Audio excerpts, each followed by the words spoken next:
This is a starter for a duo or trio. This base is not aiming to be the cheapest or do any fancy tricks. It's just designed to be a simple starter with emphasis on ease of access, so groups can progress quickly to their main base. No crouching or fighting over the TC here. Here's the build cost and the upkeep for the base. Build cost includes the twig that you'll need to first assemble the base, as well as 2 metal doors and 3 code locks. Well, this base doesn't really need a tour, so let's get into the build.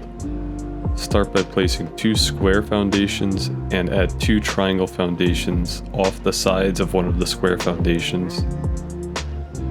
Start adding walls and upgrading with what you have available, but pay attention to how I place the doors in TC.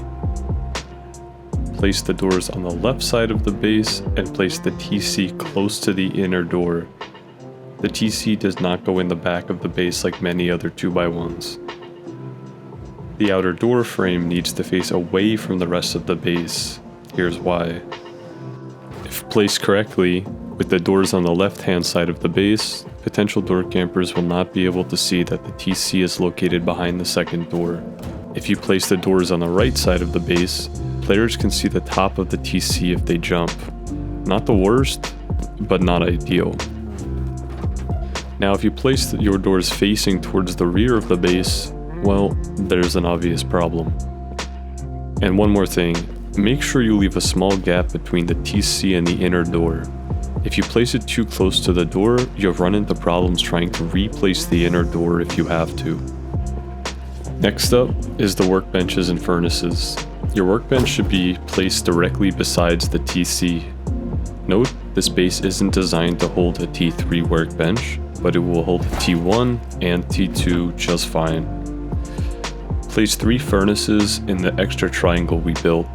These furnaces will also serve as a nice AFK shelf for teammates, so they won't get in the way.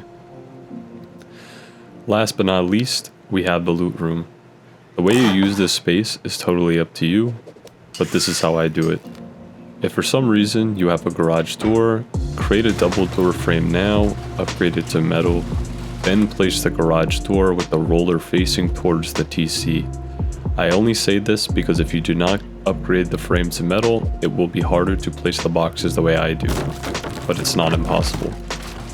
If you don't have a garage door, you can ignore this for now. And with that, you're all set. Place down the sleeping bags that you require for your group, and enjoy your wipe.